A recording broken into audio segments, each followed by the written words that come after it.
इंग्रजांनी इतकं भारताचं वाटोळं दुसऱ्या कुणीच केलं नाही. त्यांनी जे शिक्षण भारतामध्ये आणलं त्या शिक्षणाने पहिली गोष्ट केली ती म्हणजे भारतीयांचा स्वतःच्या सभ्यतेप्रती असलेला जो अभिमान होता तो पहिला काढून टाकला. की आपली भाषा ओल्ड फॅशन्ड आहे, आपले कपडे ओल्ड फॅशन्ड आहेत. मॉडर्न होणं म्हणजे काय तर तुम्ही साडी नेसणं सोडून तुम्ही पॅन्ट शर्ट घालणं. आणि म्हणून तुम्हाला अशा मुली दिसतात आजकाल इंस्टाग्राममध्ये ज्या सांगतात की मैंने उसके लिए रोजा रखा, हिंदू मुली. पण एकादशीचा उपवास करायला सांगा, no, that is so old fashion. फक्त नाव बदललं म्हणजे एकादशी ओल्ड फॅशन आणि इंटरमिटंट फास्टिंग म्हटलं की चांगली होते, प्राणायाम म्हटलं की ते ओल्ड फॅशन, माइंडफुल ब्रीदिंग म्हटलं की ते चांगलं होतं.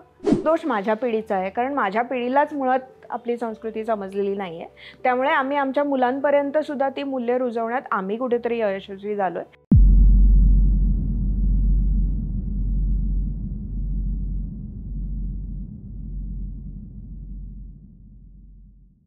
नमस्कार, मी शेफाली वैद्य. मी लेखिका आहे आणि सोशल मीडियावरती पण बरीच ॲक्टिव्ह आहे. आज मी संस्कृती म्हणजे काय, परंपरा म्हणजे काय, आपल्या संस्कृतीचं महत्त्व काय आणि आपण मॉडर्न होण्याच्या नादामध्ये आपल्या संस्कृतीशी आपली असलेली नाळ कुठेतरी हरवून चाललो आहोत का, मॉडर्निटी आणि वेस्टर्निझम म्हणजे आधुनिकता आणि पाश्चिमात्य विचार याच्यामध्ये आपण कुठे गफलत करतोय का, ह्या आणि अशासारख्या अनेक प्रश्नांबद्दल बोलणार आहे. आजकालच्या मुलांना असं वाटतं की आपली संस्कृती हे किती ओल्ड फॅशन्ड आहे, आपल्याला फक्त हे कुठले कपडे घाला, काय करा, काय खा, कुठे उपवास करा हेच सांगतायत. आपल्याला आपला विचार कोणी लक्षातच घेत नाही आहे. जग कुठे चंद्रावर पोचलंय पण आपली संस्कृती अजून आपल्याला एकादशीचा उपवासच करायला सांगते. पहिली गोष्ट, संस्कृती ही कधीही आउटडेटेड नसते. कारण संस्कृती ह्या शब्दाचं डेफिनेशनच असं आहे की संस्कृती ही काळाबरोबर नेहमीच बदलत असते. त्याच्यामध्ये विविध प्रवाह येऊन त्या संस्कृतीला मिळत असतात. But at the same time संस्कृतीचा जो मूळ प्रवाह असतो तो कुठेही गढूळ होत नाही. म्हणजे तुला उदाहरण द्यायचं झालं तर गंगा नदी हजारो वर्षापासून आपल्या देशातनं वाहते, बरोबर आहे. आणि त्या गंगा नदीमध्ये 1000 वर्षापूर्वी जे पाणी होतं तेच पाणी आज आहे का, नाही आहे ना. इनफॅक्ट या क्षणाला जर तू ओंजळीत पाणी घेतलं गंगेच्या प्रवाहात राहून आणि ते परत सोडलंस आणि दुसऱ्या क्षणाला परत ओंजळीत पाणी घेतलंस तर तेच पाणी दोन्ही ओंजळीत असतं का, नसतं. ते बदलत राहतं. पण गंगेचा प्रवाह बदलतो का, नाही, तो सेमच राहतो. संस्कृतीचं हे असं आहे. संस्कृती ही काळाप्रमाणे बदलत जाते. आधीचं ठेवते, नवीन एक घेते म्हणजे सामावून घेते स्वतःमध्ये आणि तो प्रवाह मग तसा विस्तारत विशाल होत जातो, जसा नदीचा प्रवाह विस्तारत होत जातो तसं. आणि तू म्हणालास की कसले उपवास करायचे, म्हणजे आत्ता जे आपण इंटरमिटंट फास्टिंग म्हणून करतो ते काय असतं, ज्याच्याबद्दल रोज न्यूजपेपर्समध्ये आर्टिकल येतात आणि तुम्हाला सांगतात की इंटरमिटंट फास्टिंग केलं की तुमची शुगर लो होते, तुमचं ब्लड प्रेशर डाऊन होतं, तुमचं वजन कमी होतं, तुमची तब्येत सुधारते. मग इंटरमिटंट फास्टिंग म्हणजे काय, एकादशी म्हणजे काय, दर 11 दिवसांनी काय करायचं तर 11 दिवसांनी तुमच्या सिस्टमला आराम द्यायचा. तुमच्या सिस्टमला 24 तास. आणि जे निर्जली एकादशी करतात त्यांच्यासाठी तर ते तर अतिशय चांगलं आहे, कारण तेव्हा तुम्ही तुमच्या बॉडी सेल्सना स्टार्व करता. त्याच्यामुळे तुमच्या बॉडी सेल्सची जी कपॅसिटी असते, त्याची जी पुनरुज्जीवन करण्याची कपॅसिटी असते ही वाढत जाते. हे आत्ता विज्ञानाने प्रूव्ह केलेलं आहे. आणि मला वाटतं आपण वाट बघतोय कुठल्या तरी हार्वर्ड किंवा कुठल्या तरी युनिव्हर्सिटीच्या स्टडीजची, जी स्टडी करून आपल्याला सांगेल की 11 दिवसांनी उपवास केला की तो सिस्टमला रिबूट करण्यासाठी चांगला असतो आणि तेव्हा आपण म्हणू वा एकादशी किती ग्रेट होती. म्हणजे आपण आपल्याकडे पश्चिमात्य चष्म्यातून बघणं सोडलं पाहिजे आणि आपल्याला स्वतःला आपण समजून घेतलं पाहिजे. ठीक आहे, तुम्ही समजून घ्या तुमचा विचार आणि त्याच्यानंतर तुम्हाला जर टीका करायची असेल तर जरूर करा. पण फर्स्ट प्रायमरी सोर्सेस इंटरमिटंट फास्टिंगने काय होतं, फक्त नाव बदललं म्हणजे एकादशी ओल्ड फॅशन आणि इंटरमिटंट फास्टिंग म्हटलं की चांगली होते, प्राणायाम म्हटलं की ते ओल्ड फॅशन, माइंडफुल ब्रीदिंग म्हटलं की ते चांगलं होतं, ध्यान म्हटलं की ओल्ड फॅशन, पण त्यालाच मेडिटेशन म्हटलं की ते चांगलं होतं, धर्म म्हटला किंवा अध्यात्म म्हटलं की ते ओल्ड फॅशन, पण स्पिरिच्युअलिझम हे नाव दिलं की ते चांगलं होतं. हा फक्त लेबलचा फरक आहे ना, तुम्ही बदलत काहीच नाही आहात. म्हणजे तुम्हाला एखादी गोष्ट, एखादी वस्तू, त्याचं फक्त तुम्ही वरचं वेस्टर्न बदलताय. ते खूप चांगलं चकचकीत करताय, त्याला एकदम चांगला छान पेपर वापरताय, पण आतली गोष्ट तीच आहे ना. मग त्या गोष्टीला समजून घ्यायला पाहिजे की नको. संस्कृती न पाळण्याचे काय परिणाम होतात तर संस्कृती हा तुम्हाला तुमच्या अस्तित्वाशी जोडणारा एक अँकर आहे. म्हणजे तुम्ही कोण आहात, तुम्ही एखाद्या देशाचा, एखाद्या संस्कृतीचा भाग आहात, हे तुम्हाला तेव्हाच कळेल जेव्हा तुमची तुमच्या संस्कृतीशी घट्ट नाळ जोडलेली असते. म्हणजे फॉर एक्झाम्पल थायलंडमध्ये जेव्हा एखादं पाश्चिमात्य व्यक्ती तिथे कंपनीमध्ये काम करायला जातो, कुठल्याही कंपनीमध्ये, तेव्हा त्यांना पहिलं जे ओरिएंटेशन असतं, आणि हे मला माहिती आहे कारण माझा एक मित्र तिथे प्रॉक्टर अँड गॅम्बलमध्ये काम करायचा, तर त्यांना पहिल्या दिवशी त्यांना पूर्ण दिवस एक कल्चरल ओरिएंटेशन असतं, म्हणजे सांस्कृतिक डूज अँड डोंट्स. तिथे ते तुम्हाला सांगतात की कुठल्याही परिस्थितीमध्ये बुद्धमूर्तीबद्दल आदरच दाखवायचा, बुद्धमूर्तीचा अपमान कुठेही करता कामा नये, राजाचा अपमान, तिथल्या राजाला राम म्हणतात, त्या राजाचा अपमान कुठेही करता कामा नये. काही गोष्टी असतात तिथले लोक डोक्याला आपल्यासारखंच हा आपल्या शरीराचा सगळ्यात पवित्र भाग मानतात. हे मुद्दाम मी अशासाठी सांगते की त्या लोकांना त्यांच्या संस्कृतीचा अतिशय अभिमान आहे. ते वेस्टर्न कपडे घालत असतील पण त्यांना ते कोण आहेत, त्यांच्या धर्माबद्दल, त्यांच्या संस्कृतीबद्दल, त्यांच्या भाषेबद्दल, त्यांच्या आचारविचाराबद्दल, त्यांच्या आहाराबद्दल त्यांना पूर्ण अभिमान आणि सार्थ अभिमान आहे. आणि तो नेहमी ते बाहेरनं जे लोक येतात त्यांना ते सांगत असतात. आपण ते सांगत नाही. आपल्याकडे कुठेही असं डूज अँड डोंट्स नाही की जे परदेशी लोक आपल्याकडे काम करायला येतात त्यांच्यासाठी एक गाईड मॅन्युअलसारखं की ह्या गोष्टी तुम्ही करू शकता, ह्या गोष्टी तुम्ही नाही करू शकत.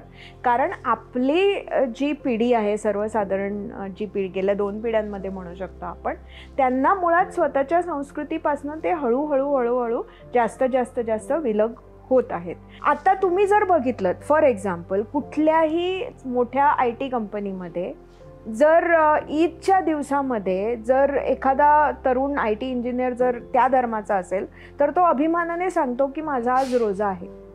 आपल्याकडे एकादशीचा उपवास असेल तरी सुद्धा लोक खूप डिफेन्सिव्हली सांगतात नाही आज एकादशी आहे, किंवा मला घरून परंपरा आहे म्हणून मी करतो. म्हणजे तुम्हाला काय सांगायचं असतं की तुमचा या परंपरेवरती विश्वास नाही पण तुमच्या घरी आई वडील सांगतात म्हणून तुम्ही करताय.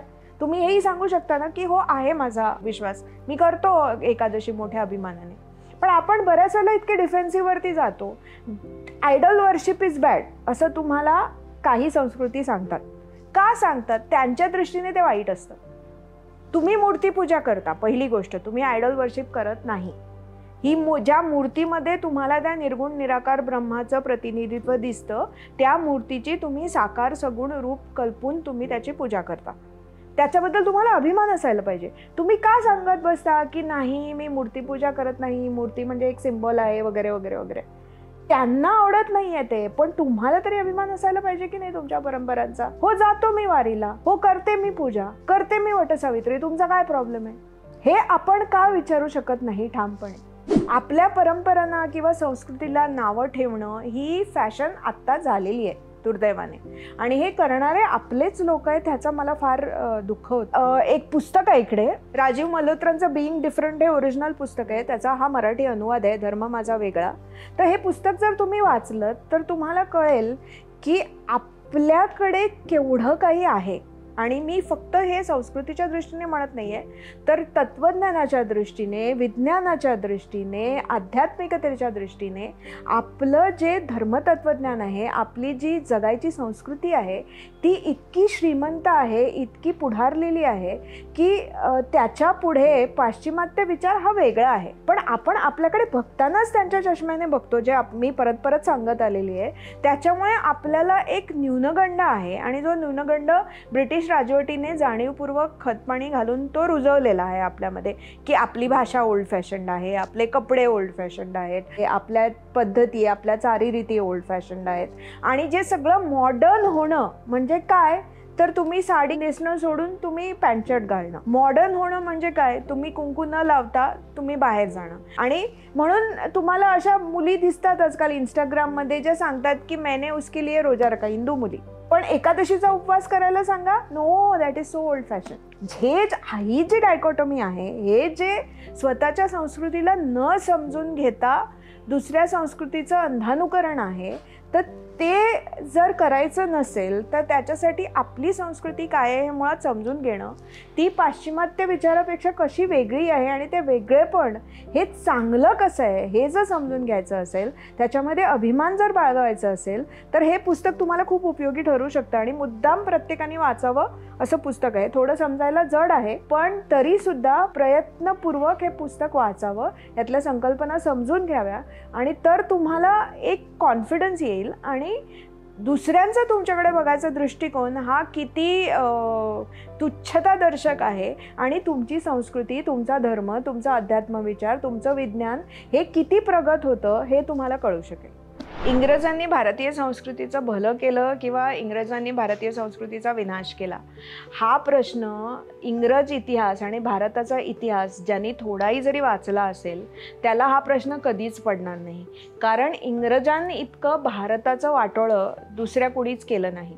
इस्लामी आक्रमकांनी त्याच्यापूर्वी भारतीयांवरती खूप अत्याचार केले, खूप म्हणजे सांगू शकणार नाही आपण एवढे अत्याचार केले. लाखोंच्या संख्येने हिंदूंच्या कत्तली केल्या, मुंडक्यांचे मिनार रचले, ही खरी गोष्ट आहे. 40,000हून जास्त मंदिरं उद्ध्वस्त केली, ही खरी गोष्ट आहे. पण इंग्रजांनी जेवढं भारतीय संस्कृतीचं, भारतीय सभ्यतेचं आणि भारतीय धर्मविचाराचं जे मुळातून नुकसान केलं तितकं दुसऱ्याच कुणी आक्रमकांनी केलेलं नाही आहे. कारण त्यांना कळलं होतं की या देशामध्ये जर मुळं रोवून जर या देशावरती सत्ता गाजवायची असेल तर ह्या देशाचा स्वतःच्या परंपरांप्रती जो अभिमान आहे किंवा स्वतःच्या परंपरांप्रती त्यांचा जो आदर आहे त्याला काढल्याशिवाय त्यांची सत्ता रुजूच शकणार नाही. त्याच्यासाठी त्यांनी इथली शिक्षण व्यवस्था मुळापासून बदलली. त्याच्यासाठी त्यांनी इथली जी इकॉनॉमी होती, इथली जी अर्थव्यवस्था होती ती मुळापासून उखडून टाकली. त्याच्यामुळे आपली सत्ता इथे प्रस्थापित करणं ही सुद्धा ब्रिटिशांनी भारतीयांना दिलेली देण आहे. फॉर एक्झाम्पल मी विविंगचं सांगते. मी टेक्स्टाईल्समध्ये खूप काम करते. जोपर्यंत ब्रिटिश भारतात आले नव्हते तोपर्यंत भारतामध्ये जे कापड विणलं जायचं हे अनेक सहस्त्र वर्ष त्याच्यापूर्वी, म्हणजे जवळजवळ सिंधू संस्कृतीपासून ते इंग्रज भारतात येईपर्यंत भारतात जे वस्त्र तयार व्हायचं त्या वस्त्राला जगामध्ये अतिशय मागणी होती आणि ते मागेल त्या किमतीला भारतीय वस्त्र विकत घ्यायचे. पण जेव्हा ब्रिटिश आले त्यांच्या देशामध्ये तेव्हा गिरण्यांचा शोध लागलेला होता आणि यंत्रमागावरती केलेलं कापड हे अतिशय स्वस्त होतं. त्याच्यामुळे त्यांनी भारतातली जी सगळी मार्केट्स आहेत ती यंत्रमागाच्या कपड्यांनी फ्लड करायला सुरुवात केली आणि भारतातनं रॉ मटेरियल न्यायला सुरुवात केली. आणि त्यामुळे भारतीय विणकर जे हातमागावरती जे वस्त्र विणायचे त्यांना त्यांच्याबरोबर कम्पीट करता येत नसे आणि त्याच्यामुळे त्यांची अक्षरशः उपासमार झाली. आणि विलियम बेंटिक हा गव्हर्नर जनरल होता भारताचा, त्याने ब्रिटिश पार्लमेंटमध्ये भाषणामध्ये असं म्हटलेलं आहे, त्यांना काम नाही आहे अशा विणकरांच्या, मेलेल्या विणकरांची हाडं ही भारताच्या माळावरती अशीच पडून आहेत. इतकी परिस्थिती वाईट होती. त्याच्यामुळे ब्रिटिशांनी अनेक गोष्टी केल्या. त्यांनी जे शिक्षण भारतामध्ये आणलं त्या शिक्षणाने पहिली गोष्ट केली ती म्हणजे भारतीयांचा स्वतःच्या सभ्यतेप्रती, स्वतःच्या संस्कृतीप्रती, स्वतःच्या धर्माप्रती असलेला जो अभिमान होता तो पहिला काढून टाकला. म्हणजे त्यांना क्लर्क्सच पाहिजे होते. त्याच्यासाठी त्यांनी ती जी संस्कृती होती ती मुळापासून उखडून टाकायचा प्रयत्न केला.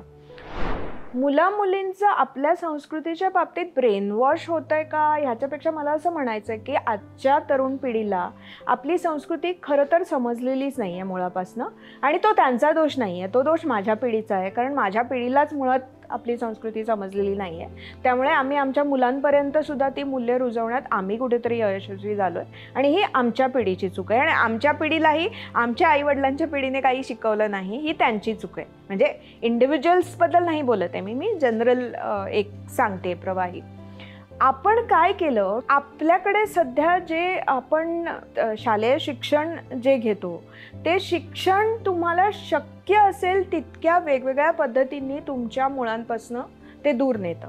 म्हणजे शाळांमध्ये डिसिप्लिन कोड म्हणून काय असतं की मुलींनी कुंकू नाही लावलं पाहिजे, हाताला मेहंदी नाही घातली पाहिजे किंवा हाताला कलावा नाही बांधला पाहिजे. आणि हे सगळे रिस्ट्रिक्शन्स असतात ते फक्त हिंदू मुलांच्याच बाबतीत असतात. हिंदू मुलांनी जर सांगितलं की मी उद्या टिलक लावून येणार किंवा मी संध्या करून येणार किंवा मी हाताला गंडा बांधून येणार तर मग शाळेच्या सगळ्या डिसिप्लिन पॉलिसीज येतात आणि तिथनं सगळी सुरुवात होते.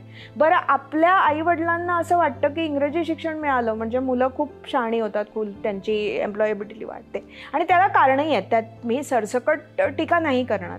पण म्हणून तुम्ही इंग्रजीमधनं शिक्षण घेतलं म्हणून तुम्ही तुमच्या परंपरापासून दूर झालंच पाहिजे असं नाही आहे ना. इतकी वर्ष आपण स्वतःकडे, आपल्या संस्कृतीकडे, आपल्या धर्माकडे, आपल्या परंपरांकडे केवळ पाश्चिमात्य दृष्टिकोनातनं बघत आलो आणि त्याच्यामुळे त्यांना जे श्रेष्ठ वाटतं तेच आपल्याला श्रेष्ठ वाटतं. म्हणजे थोडक्यात सांगायचं तर दुसऱ्या कुणाची तरी मेजरिंग टेप घेऊन आपण स्वतःचा कपडा बेतायला बघतोय, हे बरोबर नाही आहे. In the sense it will never fit. हे जे आहे म्हणजे दुसऱ्याच्या चष्म्यातनं स्वतःकडे बघणं हे फार चूक आहे. ही पाश्चिमात्य संस्कृती जी आहे इट टॉक्स अबाउट टॉलरन्स. म्हणजे तुम्ही त्यांच्यापासून जर वेगळे असाल, समजा दिसायला वेगळे, वर्णाने वेगळे, तुमच्या आचारविचारांनी वेगळे, तर ते तुम्हाला टॉलरेट करतात, म्हणजे तुम्हाला सहन करतात, ते तुम्हाला सामावून घेत नाहीत तुमच्यामध्ये. आणि आपली संस्कृती अशी आहे जी नदीच्या प्रवाहासारखी आहे, जी वेगवेगळ्या विरोधी विचारांना सुद्धा सामावून घेते आणि त्याच्याबरोबर तो प्रवाह विस्तृत होत जातो, तो वाढत जातो. हा आपल्या संस्कृतीमध्ये आणि पाश्चिमात्य संस्कृतीमध्ये फरक आहे. म्हणजे फॉर एक्झाम्पल आज सुद्धा आपण बघतो की कित्येक घरामध्ये, म्हणजे महाराष्ट्राचंच उदाहरण घेऊ, कित्येक घरामध्ये जी आईवडिलांची पिढी आहे ती त्यांनी गळ्यात माळ घातलेली असते, ते माळकरी असतात, ते दरवर्षी वारीला जातात, त्यांना कांदा लसणाचा वास पण चालत नाही, ते अतिशय सात्विक जेवण जेवतात, हरिपाठ वाचल्याशिवाय ते तोंडात घास घेत नाहीत, बरेच नियम असतात. त्यांची मुलं जी असतात ते नॉनव्हेज खाऊ शकतात, खातात. दोन वेगवेगळे विचार एकाच कुटुंबामध्ये नांदू शकतात आणि त्याच्याबद्दल कुणाला असं टोकाचं त्याच्यामध्ये मतभेद वगैरे नसतो. अशी कित्येक उदाहरणं आपल्याकडे आहेत जी एकाच कुटुंबामध्ये दोन वेगवेगळ्या फिलॉसॉफीची माणसं ही एकत्र नांदू शकतात आणि ती सामावून घेतात. They accept, they don't tolerate. हा त्यांच्या विचारातला आणि आपल्या विचारातला एक खूप प्रमुख फरक आहे. तो जेव्हा आपण समजून घेत नाही ना, तेव्हा आपल्याला असं वाटत राहतं की अरे आपली संस्कृती म्हणजे काहीच नाही आहे, आपली संस्कृती किती ओल्ड फॅशन आहे. कारण आपण हे मुळातलं प्रिन्सिपलच समजून घेत नाही. हे आपल्या मूळ विचारामध्ये कुठेही नाही आहे. आपल्या मूळ विचारामध्ये हे एक्सेप्टन्स हे फार सहज येतं, सामावून घेणं हे फार सहज येतं. जग ग्लोबल होतंय, भारतीय संस्कृतीची गरज आहे का? आता भारतीय संस्कृतीची उपयुक्तता तर आपण आज बघतो जगभरामध्ये जे नवीन प्रवाह आहेत, म्हणजे न्यूरो लिंग्विस्टिक प्रोग्रामिंग म्हण किंवा सस्टेनेबिलिटी म्हण किंवा निसर्गाचा आदर करून डेव्हलपमेंट करणं म्हण, ह्या सगळ्या गोष्टी ज्या आता पाश्चिमात्य जग म्हणतंय की ह्या करा, ह्या आपल्याकडे खूप आधीपासनं आपल्या संस्कृतीचा भाग होता. म्हणजे फॉर एक्झाम्पल तू पण बघितलंच असशील की इंटरनेटवरती मध्ये एक छोटासा व्हिडिओ आला होता. कुठल्या तरी युरोपियन युनिव्हर्सिटीने पानं प्रेस करून, सुकलेली पानं प्रेस करून त्याच्या कोट अनकोट बायोडिग्रेडेबल प्लेट्स केल्या होत्या आणि ते खूप एकदम वा वा वा आम्ही खूप चांगलं करतोय, डिस्पोजेबल प्लेट्स आम्ही वापरत नाही आहोत. मग आपल्याकडे पत्रावळी काय होत्या? आणि किती वर्ष आपण केळीच्या पानावरती जेवतोय, किती वर्ष आपण अशा प्रकारचं आज सुद्धा छत्तीसगडमध्ये गेलास आणि छत्तीसगडमध्ये तू जर तिथल्या कुठल्या तरी विक्रेत्याकडनं भाजी घेतलीस की पाणीपुरी काहीही घेतलं त्याच्याकडनं, तर ते तुम्हाला पानांच्या द्रोणामध्ये आजही बांधून देतात, जे फुल्ली बायोडिग्रेडेबल असतं. तर रियूज, रिसायकल, रिड्यूस हा जो मंत्र आहे, जो आत्ता जग सांगतंय आणि जे लोक येऊन आपल्याला सांगतायत की भारतीयांनी हे सगळं करणं अपेक्षित आहे, तर हा विचार आपल्यामध्ये, आपल्या संस्कृतीमध्ये हा एक खूप महत्त्वाचं मूल्य होतं. आपल्याकडे काय होतं ना, जोपर्यंत एखाद्या गोष्टीला पश्चिमात्य स्टॅम्प येत नाही अप्रुव्हलचा, तोपर्यंत आपण म्हणतो ह्या किती ओल्ड फॅशन्ड आहे. म्हणजे आपल्याकडे हजारो वर्षांपासून लोक पत्रावळीवरती जेवत आलेली आहेत, लोक केळीच्या पानावरती जेवत आलेली आहेत. पण जोपर्यंत कुठली तरी युरोपियन युनिव्हर्सिटी हा प्रयोग करत नाही आणि आपल्याला सांगत नाही की दीज आर 100% रिसायकलेबल प्लेट्स, तर आपण म्हणतो हे किती ओल्ड फॅशन्ड आहे. आपण काय केलं की जेव्हा आपल्याकडे पैसा आला, सुबत्ता आली, तेव्हा आपण पत्रावळीवरती जेवण सोडून आपण थर्मोकॉलच्या प्लेट्स वापरायला लागलो. का? कारण पत्रावळी is so old fashion, so middle class, म्हणून आपण थर्मोकॉलच्या प्लेट्स वापरायला सुरुवात केली. स्वतःला कायम दुसऱ्या कोणाच्या चष्म्यातनं बघणं आहे आणि हा जो आपल्यामध्ये असलेला न्यूनगंड आहे की जोपर्यंत आपल्याला पश्चिमात्य लोक सांगत नाहीत तोपर्यंत आपल्याबद्दलचं काहीच पटत नाही. म्हणजे फॉर एक्झाम्पल एक आर्निश नावाचा डॉक्टर होता, तर त्याने खूप संशोधन केलं, तो कार्डिओलॉजिस्ट होता, त्याने खूप संशोधन केलं आणि त्याने त्याचे पेशंट्स जे होते त्यांना योगा आणि प्राणायाम आणि डाएट कंट्रोल आणि शाकाहार ह्या 4 गोष्टी करायला लावल्या आणि त्याच्यामध्ये त्याने असं दाखवून दिलं सप्रमाण की वर्षभर जर तुम्ही योगा, शाकाहार, प्राणायाम आणि मेडिटेशन जर करत राहिलात व्यवस्थित प्रत्येक दिवशी तर तुमचं मेडिकेशन कमी होतं, तुमची जी डॅमेज झालेली आहे तुमच्या हृदयाच्या रक्तवाहिन्यांमधली ती कमी होते आणि you can go back to your previous state of good health. हे आत्ता जगात सगळीकडे प्रूव्ह झालेलं आहे, असं नाही आहे की हे प्रूव्हन नाही आहे. पण आपल्याला ते पटत नाही. आपल्याला आपले योगाचार्य सांगतात तर आपल्याला ते ऐकून घ्यायचं नाही आहे. पण हे डीन ऑर्निशकडनं येतं आणि तो कुठला तरी जॉन हॉपकिन्समध्ये वगैरे शिकलेला किंवा पाश्चिमात्य कॉलेजमध्ये शिकलेला माणूस आहे म्हणून आपण त्याचं ऐकतो. हे जे आहे ना, हे कुठेतरी आपण आपल्यामध्ये हा बदल केला पाहिजे. मंडळी, आपल्या संस्कृतीबद्दल अधिक जाणून घेण्यासाठी वाचायला विसरू नका. भारतीय विचार साधना प्रस्तुत राजू मल्होत्रा लिखित धर्म माझा वेगळा पुस्तक bhavisa.org आणि amazon.in या वेबसाईटवर उपलब्ध.